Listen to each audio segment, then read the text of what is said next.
au jour d'un patriote. Nous vous souhaitons une cordiale bienvenue dans cette salle dénommée Salle Saint-Sylvestre, de l'accord de Saint-Sylvestre. Vous savez que le dialogue politique qui a abouti à la signature d'un accord politique le 31 décembre 2016, c'est dans cette salle que notre pays, la République démocratique du Congo, a ouvert une nouvelle page de l'histoire qui nous a conduits à l'alternance au pouvoir, à l'issue des élections auxquelles nous avons participé le 30 décembre 2018. Aujourd'hui, vous avez devant vous des chefs de confessions religieuses en République démocratique du Congo qui ont décidé de relancer leur plateforme dénommée Plateforme des confessions religieuses de la République démocratique du Congo. Et cette plateforme est constituée pour donner un cadre à ces chefs de confessions religieuses en vue d'étudier certaines questions de société, d'intérêt national ensemble. Et nous avons estimé qu'il était important que nous puissions définir un cadre qui nous permette d'assurer une collaboration harmonieuse entre nous. Voilà pourquoi aujourd'hui nous venons d'adopter une charte qui devra réglementer notre collaboration dans l'exercice de cette mission commune que nous nous sommes assignés. Et aujourd'hui aussi, au terme de nos travaux, nous venons de produire une déclaration qui sera rendue publique tout à l'heure. Sans tarder, j'accorde la parole au secrétaire de notre plateforme, pour le moment à la personne de M. l'abbé Donatien Cholet, qui est en même temps secrétaire général de la Conférence épiscopale nationale du Congo.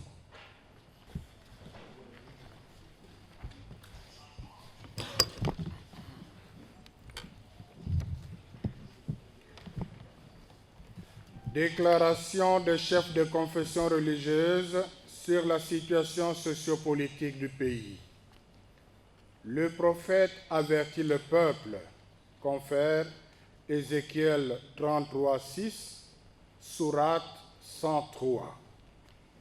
Nous, chefs de confession religieuse, membres de la plateforme réunis au centre interdiocésain du 23 au 24 janvier 2020, dans le cadre de notre collaboration, nous sommes penchés, entre autres, sur la situation actuelle de notre pays que nous jugeons préoccupante et avons décidé de faire cette déclaration pastorale.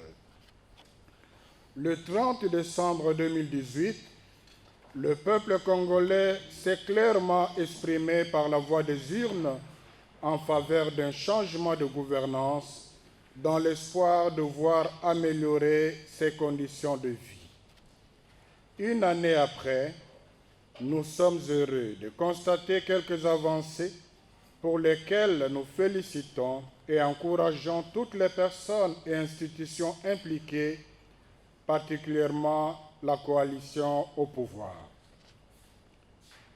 La décrispation du climat politique en général, avec les actes concrets comme le retour des exilés politiques, la libération des prisonniers politiques, la liberté de manifestation et l'encadrement de la police. La sensibilité des autorités aux difficultés de la population, surtout en cas de sinistre. La redynamisation des relations diplomatiques avec beaucoup de pays. L'évolution positive dans le processus de la gratuité de l'enseignement. Les progrès de nos forces armées dans la partie orientale du pays, notamment dans le nord et le sud Kivu et en Ituri. Par ailleurs, le pays fait face aux grands défis qui, s'ils ne sont pas affrontés de façon responsable, le changement que le peuple congolais a souhaité de tous ses voeux restera un vain slogan. Il s'agit notamment de la dégradation de l'économie, la persistance de la corruption, l'instrumentalisation de la justice, le détournement des deniers publics, la porosité des frontières, la persistance de l'insécurité, particulièrement à l'est du pays, le banditisme urbain, la panne du processus électoral, l'exploitation illicite des ressources naturelles. S'il est vrai qu'en une année, on ne peut pas tout changer, notre préoccupation est d'autant plus grande que les alliés de la coalition au pouvoir, qui sont censés travailler dans la cohésion pour faire face à ces défis, s'illustrent surtout ces derniers temps par des querelles et des disputes de nature à compromettre la chance du décollage du pays. L'escalade verbale commencée par les militants est montée au niveau des animateurs politiques et pire encore, elle atteint les animateurs des institutions. Nous en appelons au calme, à la modération dans le langage et au sens de responsabilité de tous les acteurs sociopolitiques. En outre, nous comptons rencontrer à tour de rôle les animateurs des institutions étatiques et d'autres personnalités en vue de partager notre vision et apporter notre contribution pour l'avènement d'un Congo prospère. À cette étape de parcours, nous invitons les alliés au pouvoir à évaluer l'impact de leur coalition dans la vie des Congolais et de tirer courageusement des leçons pour l'intérêt supérieur de la nation.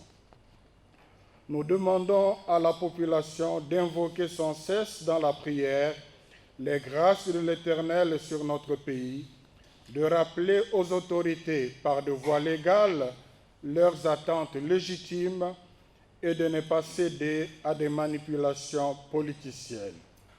Que Dieu bénisse la République démocratique du Congo et son peuple. À la signature, tous les chefs de 8 confessions religieuses formant la plateforme, je vous remercie. Voter en toute liberté. Donc, en fait, c'est par respect que je vous réponds. Normalement, ce sont des questions sans réponse, parce que ça les concerne à l'interne.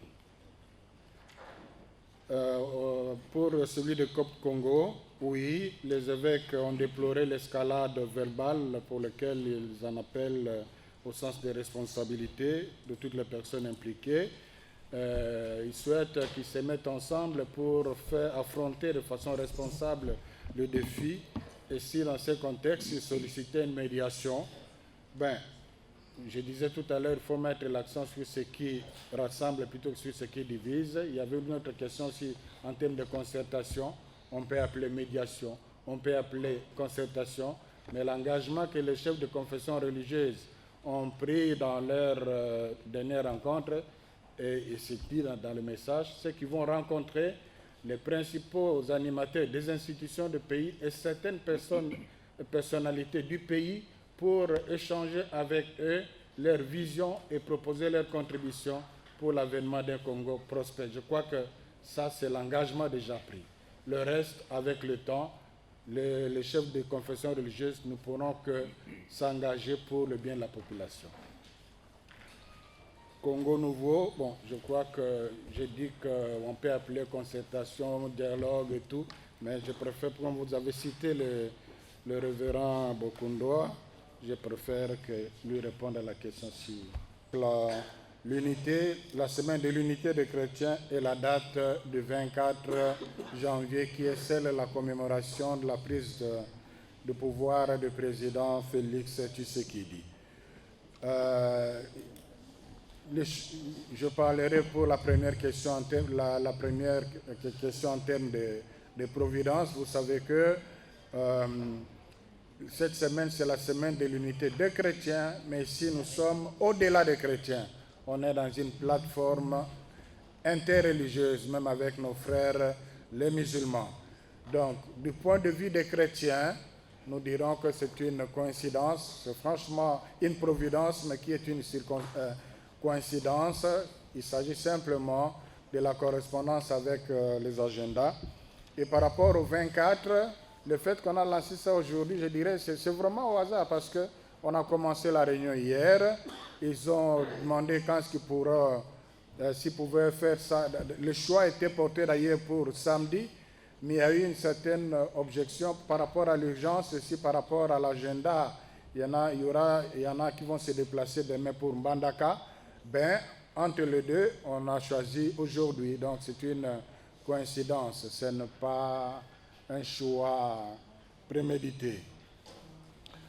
À l'autre question relative au Banyamulenge, je crois que ce n'est pas aux confessions religieuses de donner l'identité ou la carte d'identité aux Congolais qui de Banyamulenge sont rwandais ou congolais. Ce n'est pas à leur niveau, donc il y a des instances qui doivent s'en occuper. Je crois que dans leurs échanges avec les autorités compétentes, toutes ces questions sociopolitiques pourront être ramassées par rapport à leurs compétences, telles qu'ils voient les choses, mais ce n'est pas à eux de remplacer les institutions du pays.